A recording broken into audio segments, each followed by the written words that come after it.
Fridge ಇರೋರಾದರೆ ಫ್ರಿಡ್ಜಲ್ಲಿ ಇಟ್ಬಿಡ್ತಾರೆ, 2-3 ದಿನ ಏನೂ ಪ್ರಾಬ್ಲಮ್ ಆಗೋದಿಲ್ಲ. ಬಟ್ ಇನ್ ಕೇಸ್ ನಮ್ಮ ಮನೆಯಲ್ಲಿ ಫ್ರಿಡ್ಜ್ ಇಲ್ಲ ಆದರೆ ನಾವು ಇದನ್ನ ಹೇಗೆ ಸ್ಟೋರ್ ಮಾಡಬಹುದು? ತುಂಬ ಹಾಗೆ ಇಟ್ಬಿಟ್ರೆ ಹುಳಿ ಬಂದುಬಿಡುತ್ತೆ, ಟೇಸ್ಟ್ ಚೆನ್ನಾಗಿರೋದಿಲ್ಲ ನೆಕ್ಸ್ಟ್ ಡೇಗೆ. ಸೊ ಅದನ್ನು ನಾವು ಹೇಗೆ ಸ್ಟೋರ್ ಮಾಡಬಹುದು ಅನ್ನೋದನ್ನು ನಾನೀಗ ಹೇಳ್ತೀನಿ. ಹಾಯ್ ಫ್ರೆಂಡ್ಸ್, ಇದು ನಿಮ್ಮ ಕನ್ನಡ ಟಿಪ್ಸ್ ಲೋಕ. ನನ್ನ ಈ ಚಾನಲ್ನಲ್ಲಿ ನೀವು ಬೇರೆ ಬೇರೆ ರೀತಿಯ ಟಿಪ್ಸ್ಗಳನ್ನು ನೋಡ್ಬೋದು. Kitchen tips, health tips, cleaning tips, ಹಾಗೆ ಬ್ಯೂಟಿ ಟಿಪ್ಸ್. ಅದೇ ರೀತಿಯಲ್ಲಿ ನಿಮ್ಮ ಹಣ ಮತ್ತು ಸಮಯದ ಉಳಿತಾಯ ಮಾಡೋಕ್ಕೆ ಬೇರೆ ಬೇರೆ ರೀತಿಯ ಟಿಪ್ಸ್ಗಳನ್ನು ನೋಡಬಹುದು. ಈ ಎಲ್ಲ ವಿಡಿಯೋಗಳನ್ನು ನೋಡಬೇಕಂತ ಹೇಳಿದರೆ ನೀವು ಮಿಸ್ ಮಾಡದೆ ನನ್ನ ಚಾನಲ್ನ ಸಬ್ಸ್ಕ್ರೈಬ್ ಮಾಡಿ ಹಾಗೆ ಬೆಲ್ ಐಕಾನ್ ಕ್ಲಿಕ್ ಮಾಡೋದನ್ನು ಮರಿಬೇಡಿ.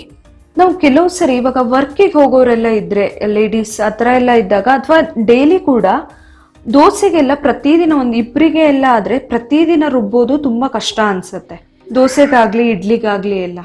ಅದಕ್ಕೆ ನಾವೇನ್ ಮಾಡ್ತೀವಿ, 2-3 ದಿನಕ್ಕೆ ಒಟ್ಟಿಗೆ ಒಂದೇ ಸಾರಿ ರುಬ್ಬಿಡ್ತೀವಿ. ಅದು ತುಂಬ ಈಸಿ ಆಗುತ್ತೆ ನಮಗೆ ರುಬ್ಬೋಕೆ.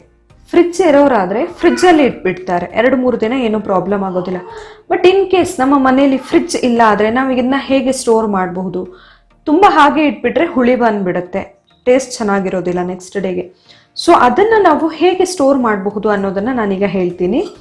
ಫಸ್ಟಿಗೆ ನೀವೇನು ಪಾತ್ರೆ ತೊಗೊಂಡಿದ್ದೀರಾ, ಹಿಟ್ಟು ಹಾಕಿದ್ದೀರಾ, ಅದನ್ನು ಮುಚ್ಚಿಬಿಡಿ ನೀಟಾಗಿ. ನೀವು ಡಬ್ಬದಲ್ಲಾದರೂ ಇರ್ಬೋದು, ಇಲ್ಲ ಬೇರೆ ಯಾವುದೇ ಪಾತ್ರೆಯಲ್ಲಾದರೂ ಇಡಬಹುದು. ಅದನ್ನು ಮುಚ್ಚಿ ಆಮೇಲೆ ನೀವು ಆ ಪಾತ್ರೆ ಹಿಡಿಯುವಷ್ಟು ದೊಡ್ಡ ಇನ್ನೊಂದು ಪಾತ್ರೆಗೆ ಸ್ವಲ್ಪ ನೀರು ಹಾಕಿ ಇಟ್ಕೊಳ್ಳಿ. ಆ ಪಾತ್ರೆ ಹಿಡಿಬೇಕು ಇದ್ರೊಳಗೆ, ಅಷ್ಟು ದೊಡ್ಡ ಪಾತ್ರೆಗೆ ನೀರು ಹಾಕಿ ಇಟ್ಕೊಂಡು, ಸೊ ನೀವು ಇಷ್ಟು ನೀರು ತಗೊಂಡು ಅದರಲ್ಲಿ ನೀರು ಅಳತೆ ಹೇಗೆ ಇಟ್ಕೊಳ್ಬೇಕಂತ ಹೇಳಿದರೆ, ನೀವು ಪಾತ್ರೆಯಲ್ಲಿ ಎಷ್ಟು ಹಿಟ್ಟಿದೆ ಅಂತ ನೋಡ್ಕೊಳ್ಳಿ. ಆಲ್ಮೋಸ್ಟ್ ಅದು ಮುಳುಗುವಷ್ಟಾದರೂ ಇರಬೇಕು. ಮುಳುಗುವಷ್ಟು ಅಲ್ಲ ಆದರೂ ಕೂಡ ಅಟ್ಲೀಸ್ಟ್ ಅದಕ್ಕೆ ರೀಚ್ ಆಗುವಷ್ಟಾದರೂ ಕೂಡ ಇರಬೇಕು.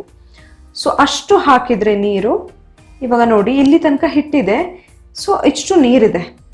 ಸೊ ಅಷ್ಟು ನೀರು ಇಟ್ಕೊಂಡು ನೀವು ಅದರಲ್ಲಿ ಇಟ್ಟು ಅದನ್ನು ಮುಚ್ಚಿ ಇಟ್ಟು ಕೂಲ್ ಆಗಿರೋ ಪ್ಲೇಸಲ್ಲಿ ಇಡಬೇಕು. ಗ್ಯಾಸ್ ಹತ್ರ, ಒಲೆ ಹತ್ರ ಎಲ್ಲ ಇಡಬಾರ್ದು. ಆದಷ್ಟು ಸ್ವಲ್ಪ ಕೂಲ್ ಆಗಿರೋ ಪ್ಲೇಸಲ್ಲಿ. ಇವಾಗ ನಾವೇನಾದ್ರೂ ಸ್ಟ್ಯಾಂಡ್ ಅಥವಾ ಶೆಲ್ಫ್ ಎಲ್ಲ ಇದ್ರೆ ಅದರ ಕೆಳಗಡೆಯಲ್ಲಿ ಇಡಬಹುದು.